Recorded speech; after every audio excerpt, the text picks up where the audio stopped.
Eu quero convidar você a abrir a palavra do Senhor no Evangelho de João.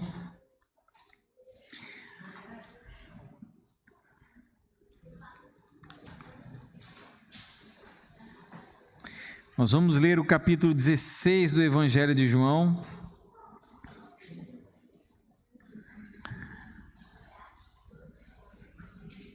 E nós vamos ler versículo 1 a versículo 3. Vamos ficar de pé?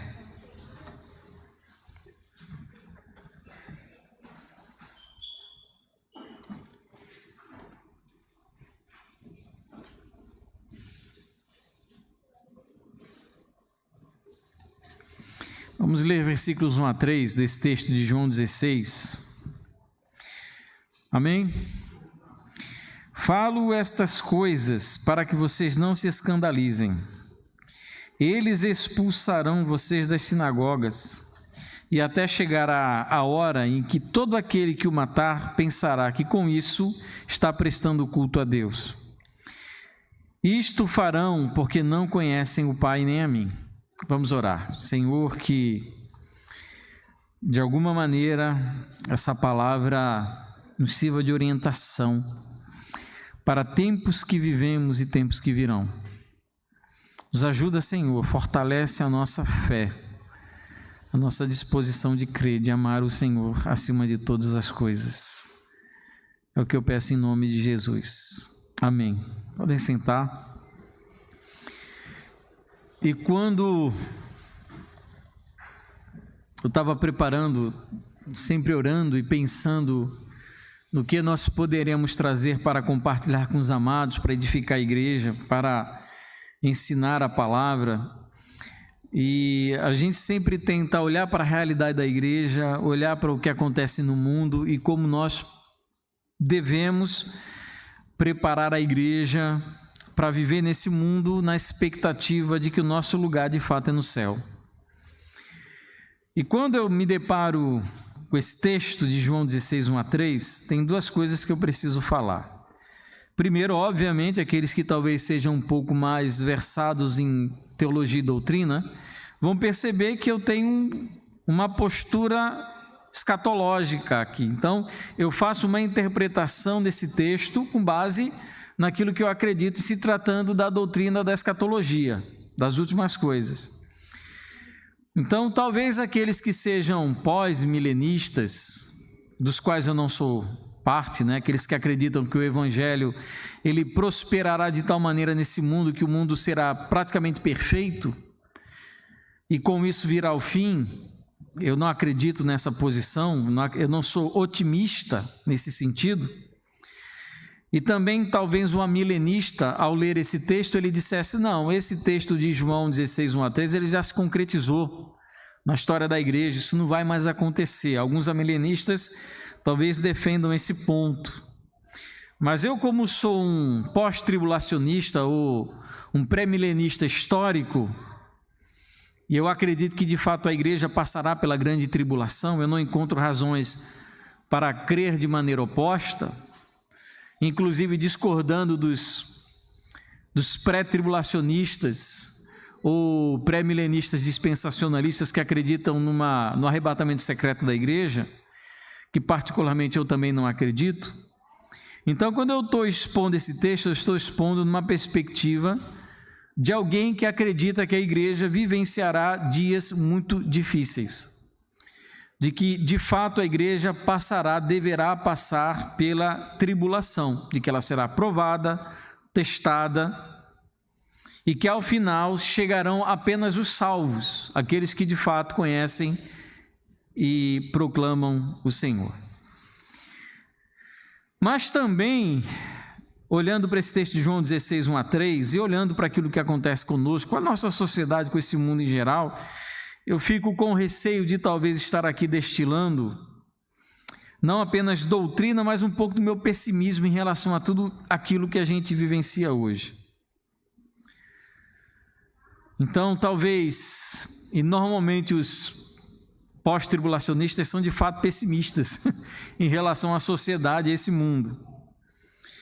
E de fato eu sou em relação aos eventos, o desenrolar da história, pelo menos até o retorno de Cristo, eu não vejo coisas muito boas acontecendo. Claro, não que tudo seja ruim ou que só coisas ruins acontecem, mas eu vejo que as coisas caminham para um inevitável fim ruim, difícil para nós. Esse texto que nós lemos de João 16, 1-13, ele faz parte do discurso de Jesus na última ceia.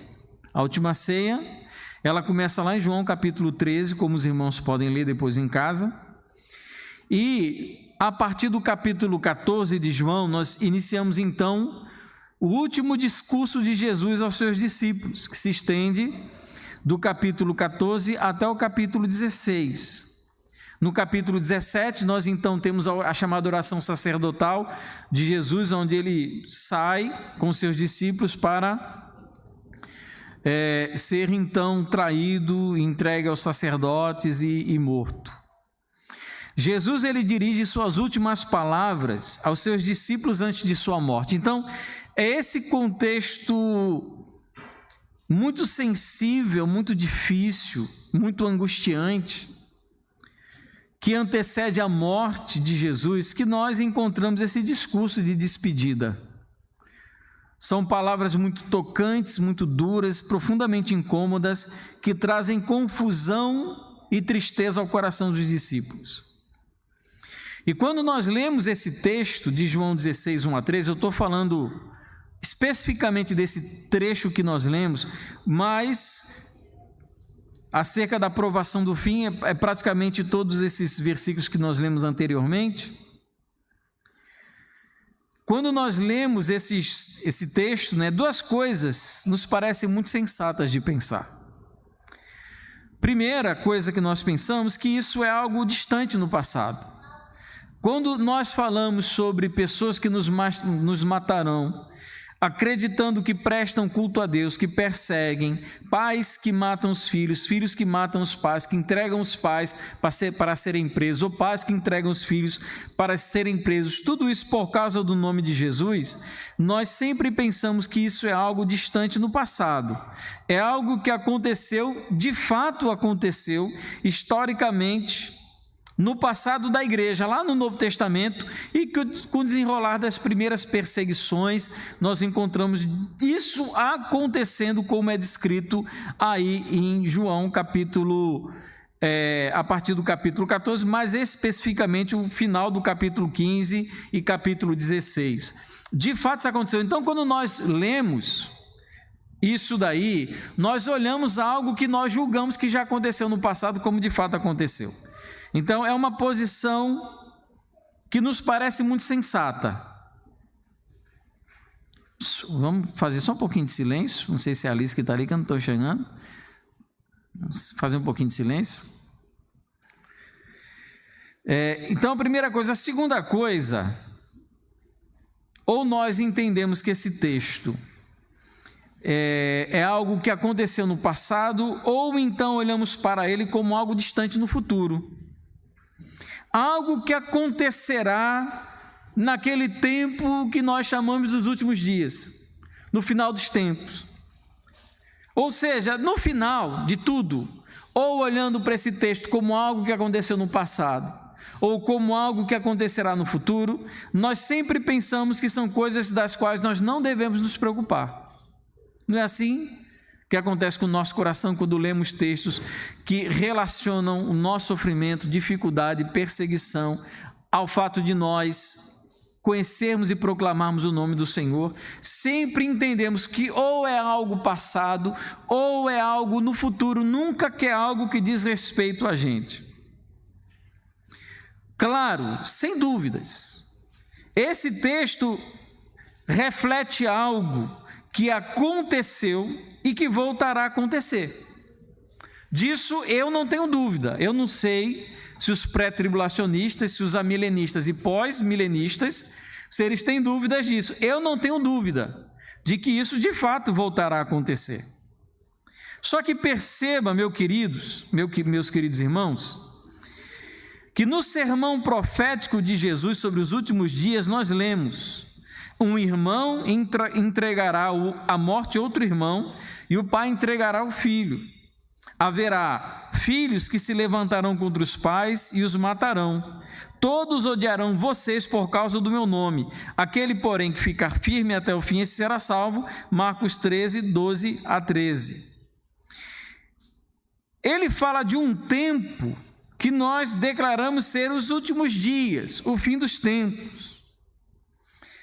E providencialmente, nós estudamos hoje, em Atos capítulo 2, a pregação de Pedro, quando ele interpreta a profecia de Joel da seguinte maneira: e acontecerá nos últimos dias, diz Deus, que derramarei o meu espírito sobre toda a humanidade, versículo 17. Para Pedro, aquele momento em que o espírito se derrama sobre toda a humanidade, lá em Atos capítulo 2, provavelmente no ano 30 depois de Cristo, final de maio talvez, a interpretação de Pedro sobre essa profecia é que quando o Espírito ele se derrama sobre a igreja, tem início aquele período que ele chama de últimos dias. Então nós já estamos nos últimos dias, porque o Espírito ele marca essa nova era, em que o fim se aproxima, em que o fim ele se encaminha para a sua conclusão. E por mais, amados, que o cenário da perseguição da igreja e da tribulação, eles não estejam completamente preparados, quando olhamos para a nossa sociedade, para as coisas como se encaminham, nós chegamos à conclusão de que tijolo após tijolo, pedra após pedra, as coisas estão sendo preparadas nesse sentido. Eu penso que nós, não apenas como adultos, como jovens, como crianças, precisamos estar preparados e preparar a próxima geração, porque nós não sabemos definitivamente quando virá o fim.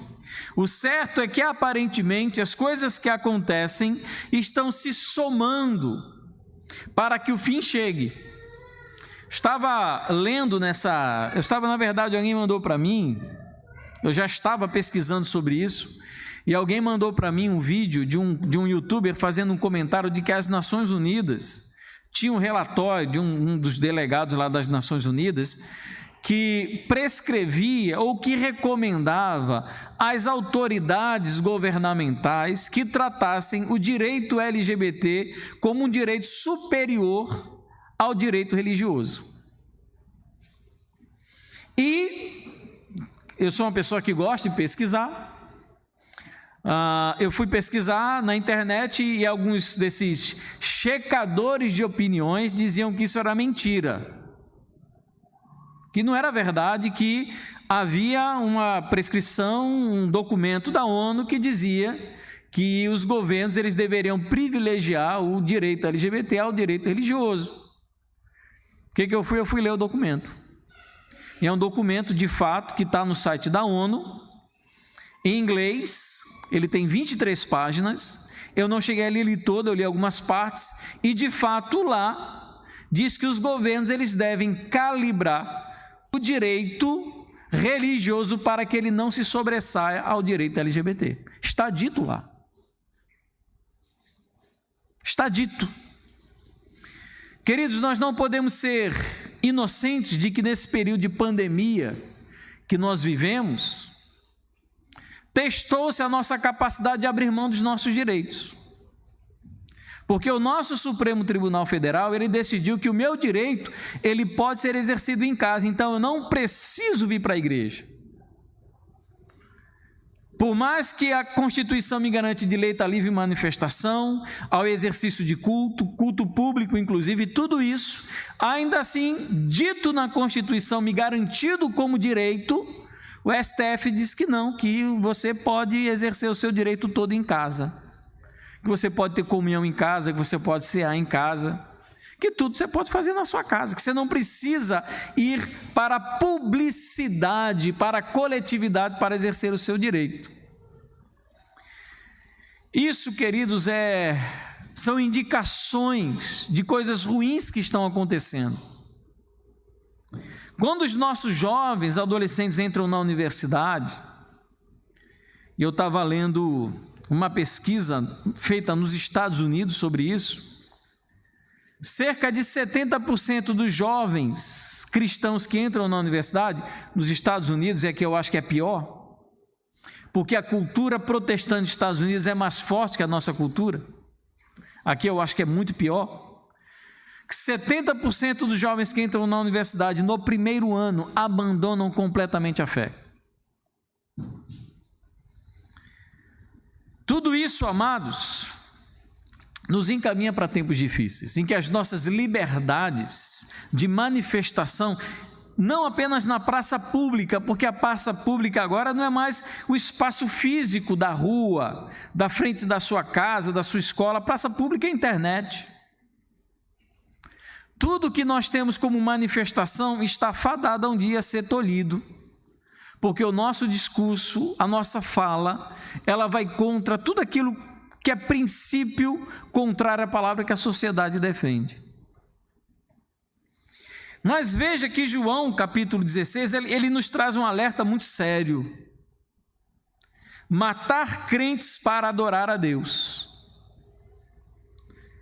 De início, na boca dos apóstolos e nas palavras de Jesus, o que ele queria dizer é que de início o judeu ia perseguir irmão judeu, porque aquele irmão judeu estava acreditando em Jesus. Eles seriam expulsos da sinagoga e seriam mortos. Algo muito parecido aconteceu com Estevão em Atos capítulo 7, nem demorou tanto para isso acontecer. Inclusive Paulo, ele estava lá, Atos capítulo 7, você pode ler que Paulo estava presente no apedrejamento de Estevão. Paulo, ele se identificava como perseguidor da igreja, Filipenses 3,6, e ele diz inclusive em 1 Timóteo 1,13, que ele alcançou misericórdia da parte de Deus, porque ele fez isso na ignorância e na incredulidade, mas ele fez. E esses judeus daquela época, eles acham que estão cultuando a Deus matando crente. Era naquela época. Acham que estão cultuando a Deus quando de fato ele não conhecem.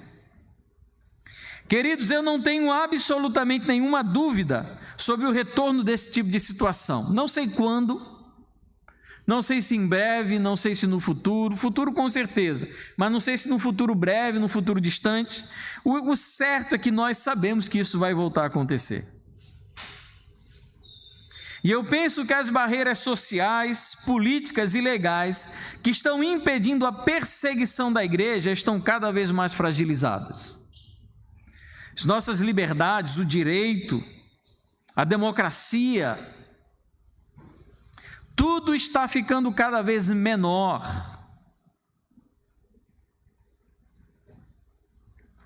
E eu acho interessante, amados, que o negócio é tão bem pensado, que tudo isso é feito de forma a impedir qualquer reação, até mesmo por parte dos evangélicos. Ninguém está fazendo nada, a gente continua brincando, continua, como eu vi um vídeo que mandaram para mim, chavecando.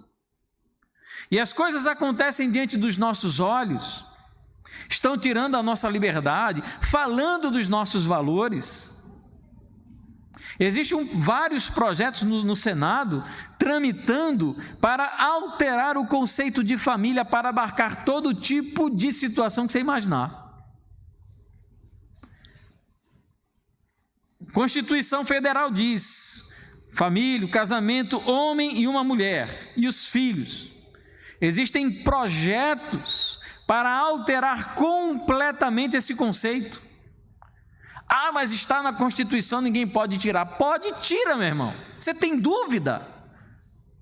Com a Constituição as pessoas não obedecem, não respeitam quem deveria respeitar, não respeita. Aí você acha que é fácil, que é ruim, é difícil tirar. Não tira e tira com facilidade. E essas barreiras, queridos, sociais, políticas, legais, elas estão sendo tiradas e nós, como crentes, estamos brincando diante disso tudo. As instituições representantes de ordem de pastores, convenções, tudo de maneira muito tímida, se manifesta contrária a todo tipo de coisa, porque temos medo de ser antipáticos, de levantar questionamentos, de tratar sobre determinados assuntos. E em breve, amados, não serão judeus perseguindo outros judeus, em breve serão crentes perseguindo outros crentes, serão crentes matando outros crentes, julgando que com isso estão adorando a Deus. Irmãos de fé perseguindo, ou ditos irmãos de fé perseguindo outros irmãos. Muitos que eu conheço, inclusive alguns, estão aplaudindo o progresso dessas ações que estão destruindo a verdadeira igreja do Senhor Jesus. Uma coisa, queridos, que jamais entra na minha cabeça e passa no meu coração, e julgo eu que essas pessoas serão responsabilizadas diante do Senhor no futuro, quando criam um chamado Ministério Pastoral Feminino. Eu lembro, na década de 90, quando se discutia e debatia sobre isso, se falava sobre isso, era uma realidade distante. Algumas mulheres de uma ala, digamos assim, mais progressista da igreja, queriam ter esse direito, porque se achavam discriminadas. E hoje não é mais só mulher homossexual, é homem casado com homem, com mulher, e por aí vai. Se abriu uma brecha na muralha da represa, e agora por aquela brecha vai crescendo e passando tudo.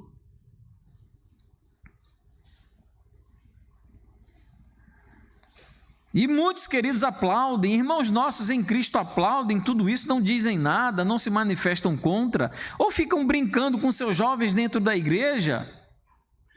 E esses jovens, quando entrarem na universidade, invariavelmente abandonarão a fé, ou então manterão a fé hipócrita de que aceita todo tipo de situação, porque quer entrar na universidade e ser tolerante, não quer ficar de fora. Quando eu entrei na universidade, a primeira pecha que colocam em qualquer fala que você diga é senso comum. Gente, eu ouvi isso tanto que eu tenho abuso. Isso é senso comum. Você não podia falar nada. Se você falava, não concorda. Isso é senso comum. Um bocado de estudante, desculpa a expressão, um burro, acabou de entrar na universidade, não tinha lido nada. Tudo lendo o quê? Lendo aquele maluco do Diário de um Mago, Paulo Coelho. Aí chega na universidade, isso é, como é que eu disse? É senso comum. O pessoal não sabia nem fazer a cama em casa direito, tudo adolescente, tudo jovem, e quer falar em senso comum, e a gente se acovarda. Mas quais serão, queridos, os motivos para o início dessa perseguição que penso eu que está se avizinhando à igreja? Uma das razões, eu acho a principal razão, amados, é o exclusivismo da igreja. E por exclusivo eu quero dizer a qualidade de ser único e especial. Ser algo que nenhuma outra religião pode ser. O cristianismo ele vai ser perseguido porque ele se declara único, incompatível com qualquer outro tipo de religião, de pensamento, de filosofia. Ele é exclusivo, é só ele, ninguém mais. E dentro desse discurso plural da sociedade, dessa tolerância sobre tudo e sobre todos, a igreja há de se destacar, ou deveria se destacar, porque ela diz: não, nós somos. Não é orgulho, é a constatação daquilo que se é. Nós somos salvos, vocês não são. Nós servimos a Deus, vocês não servem. Nós conhecemos a Deus, vocês não conhecem. E esse discurso que deveria ser claro, ele está sendo abdicado e abandonado por muitos crentes que não querem bater de frente com o pluralismo religioso e o subjetivismo que se encontra dentro das universidades. Por que o cristianismo é exclusivo? Por que a igreja é exclusiva? Eu lhe dou algumas razões. Primeira razão: a igreja é exclusivista porque ela acredita em um só Deus verdadeiro. O único Deus verdadeiro é o Deus da igreja, é o Deus que nós servimos. Nenhum outro Deus é verdadeiro, todos os demais deuses são falsos, são inexistentes. Os deuses do islamismo, do hinduísmo, do budismo, do mormonismo, todos esses são falsos. Não existem, são nada. Não são coisa alguma. Alguns agora estão afirmando que existem outros deuses e existe o Deus cristão. Isso é mentira, o único Deus verdadeiro é o Deus que nós servimos. E tem pessoas que agora estão dizendo o seguinte, alguns crentes e pastores inclusive: existe apenas um Deus e cada religião o chama de uma maneira diferente, mas todos têm o mesmo Deus. Isso é mentira. Nosso Deus é único e Ele tem um nome. Isso. A afirmação da igreja do Senhor é: todos estão errados e nós estamos certos no que diz respeito ao Deus a quem servimos e adoramos. E isso é intolerante para esse mundo. Mas como conhecer a Deus? Isso nos leva a uma outra afirmação exclusivista. Porque o cristianismo, a igreja é exclusivista porque para nós só a Bíblia é a palavra de Deus. Não existe outro livro inspirado ou autoritativo. A Bíblia não pode ser questionada. A Bíblia não pode ser alterada nem atualizada. Só a Bíblia é a palavra de Deus, só ela nos apresenta Deus como Ele quer ser conhecido, porque Ele mesmo é o autor divino das Escrituras. Então, o Alcorão, os Vedas, o livro de Mormon, o Mahabharata, o Bhagavad Gita, o Tao Te Ching, os escritos de Ellen White, ou qualquer livro religioso, todos eles são falsos, mentirosos. O único livro verdadeiro em se tratando de revelação divina é a Bíblia. Ela é a palavra de Deus. Se você quer conhecer a Deus, conheça através da Escritura. Sem a Escritura é impossível o homem conhecer a Deus. Quem quer conhecer a Deus só tem uma opção: a Bíblia. Além disso, amados, de termos a Bíblia como um único livro exclusivo, como a única revelação de Deus, nós fundamentamos todos os nossos princípios políticos, sociais, pessoais e familiares nas Escrituras Sagradas. O que está contrário às Escrituras nós consideramos errado. Então, para nós, família é pai, mãe e filho.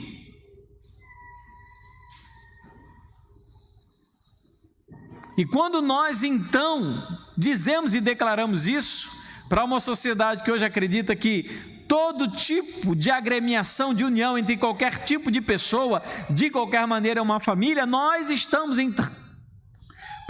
entrando em confronto com aquilo que essa sociedade está dizendo.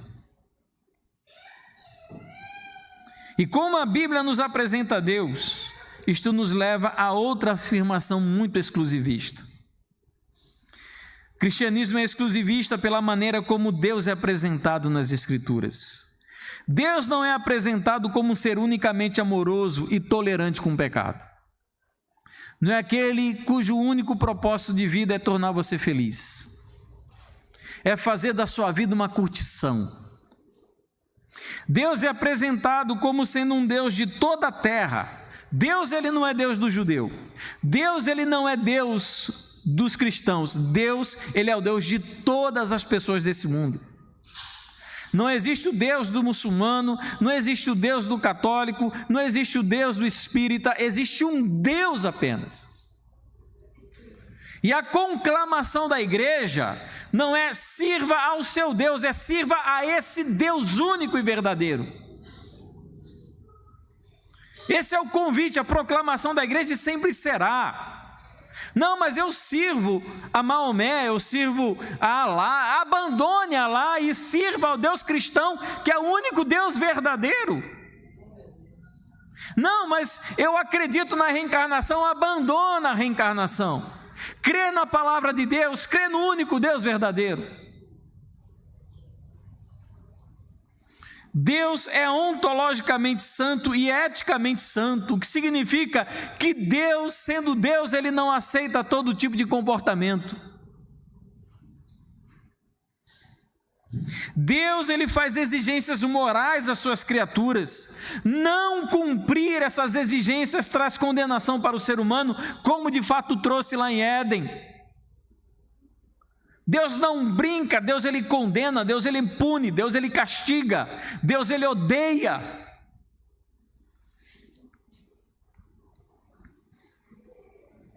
Não cumprir, não agradar a Deus, não ser santo como Ele, traz condenação para esse mundo, e esse mundo está condenado. Deus Ele odeia esses comportamentos pecaminosos, que hoje são exaltados pela mídia. Isso nos leva ao nosso último ponto, em que o cristianismo é exclusivo. Ele é exclusivo por causa do plano de Deus para a salvação dos pecadores. Atos 4,12, e não há salvação em nenhum outro. Quer uma expressão mais exclusiva do que isso? Não há. Quer ser salvo? Só tem uma oportunidade, uma possibilidade. Não há salvação em nenhum outro, porque debaixo do céu não existe nenhum outro nome dado entre os homens pelo qual importa que sejamos salvos. Nenhum Deus, nenhum ser humano, nenhuma ideologia, nenhum pensamento, nenhum. É só através de Jesus. E as boas obras não, é reencarnação também não é. João 14,6, Jesus respondeu: eu sou o caminho, a verdade e a vida, ninguém vem ao Pai senão por mim. Só Ele. O plano de salvação é operado apenas por Jesus. Não existe nenhuma possibilidade de salvação para ninguém nesse planeta, durante toda a sua história, que não seja através de Jesus. Ou é por Ele ou não é por ninguém. Só existem dois destinos para o ser humano: ou ele é salvo com Cristo, ou é condenado sem Ele. Não existe uma terceira possibilidade. Quer algo mais exclusivo do que isso?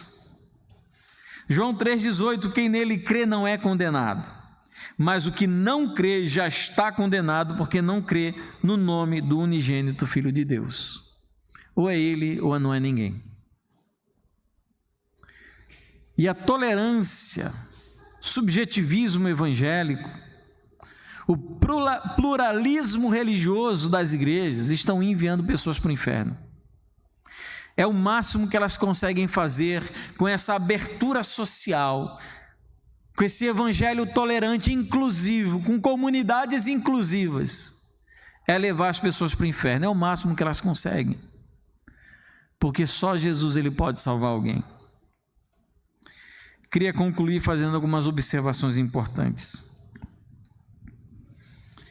Hoje existe o surgimento de um pensamento eclesiástico moderno e aberto. Eles abrem mão de conceitos como santidade, eles não abrem mão do nome santidade. A estratégia é essa. Eles usam o nome, só que de uma maneira diferente. Eles abrem mão do conceito bíblico de pecado, de condenação, de salvação, de perdição eterna. Essas igrejas ou não tratam sobre esse tema, eles não falam mais sobre pecado, sobre santidade, sobre condenação, sobre salvação, perdição, ou então falam o mínimo possível para não constranger ninguém. para não causar constrangimento, para o YouTube não fazer cair a live. Não, porque se eu falar sobre isso, o YouTube vai cortar. Então, a gente não fala sobre isso. Que a gente quer ser uma igreja empática. Eu entendo, amados, que nós como igreja precisamos buscar sermos uma igreja, como é que eu posso dizer, relevante para esse tempo. E eu sei que muitos pastores fazem isso, têm essa atitude equivocada, na busca de se tornarem relevantes, de terem importância na sociedade. Eu acho que a gente tem que evitar aquele lado em que a gente se torna uma igreja tão tradicionalista, tão apegada ao passado, que a gente deixa de responder as respostas feitas hoje. Nós respondemos perguntas feitas na década de 70. Vivemos um passado lindo, bonito, maravilhoso, mas que hoje ninguém está nem aí. A gente não dialoga, não conversa, a gente não entende. As lutas do jovem de hoje não são as lutas dos jovens da minha época. E a gente, quando perde a mão de ser relevante para esse tempo, a gente acaba morrendo, a gente vira história, a gente vira museu. Mas eu não posso abdicar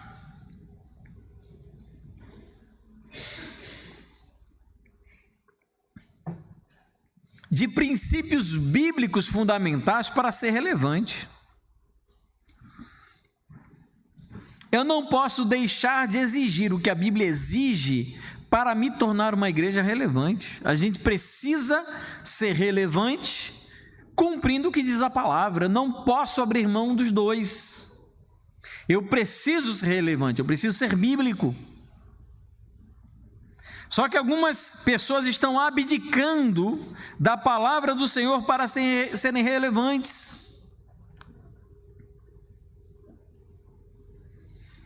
Isso daí, amados, esse tipo de cristianismo tolerante, moderninho, além, obviamente, de não ser bíblico, ele produz um outro efeito. A compreensão equivocada de que existem dois tipos de cristianismo, ou duas maneiras de ser cristão numa igreja. E vocês vão concordar que é isso que a gente vê por aí. Existe um tipo de cristianismo tradicional, fundamentalista, que é considerado retrógrado. Isso eu estou falando na visão da sociedade para a igreja. Como a sociedade lê a igreja? Então a sociedade olha e vai pensar o seguinte: olha, tem duas maneiras de você ser cristão. Um é aquele cristianismo tradicional, ultrapassado, antigo, fundamentalista, intolerante, antiquado, retrógrado.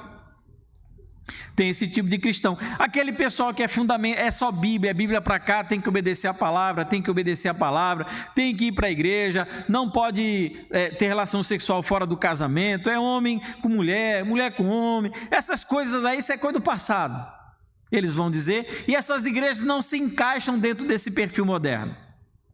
Mas tem um outro jeito de ser cristão, que é daquela igreja que experimenta um cristianismo moderno, inclusivo, tolerante, aberto e dialogal.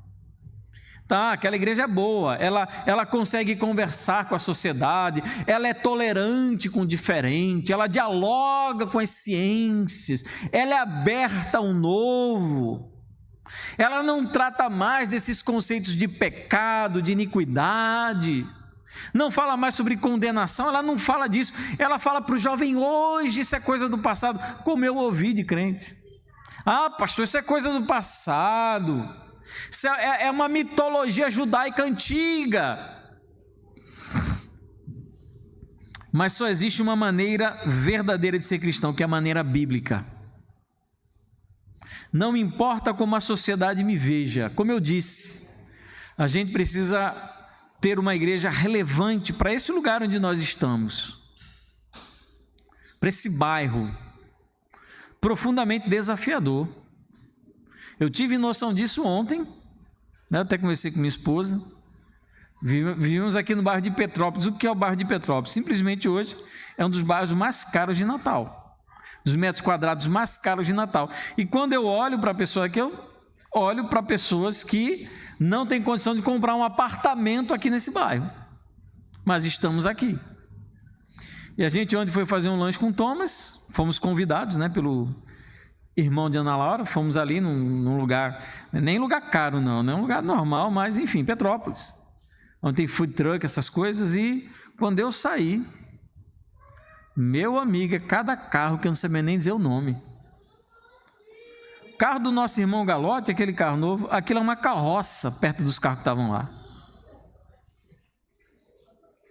Então daí você tira, a Igreja Batista Natal está aqui, precisamos buscar relevância para alcançar as pessoas desse bairro. Como? Não sei.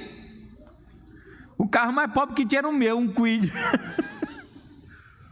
Chega, ficou pequenininho, ele ficou escondido, os carros gigantescos. Precisamos ser relevantes, mas uma coisa, queridos, nós não podemos abrir mão, é a maneira bíblica de ser crente. Segunda aplicação,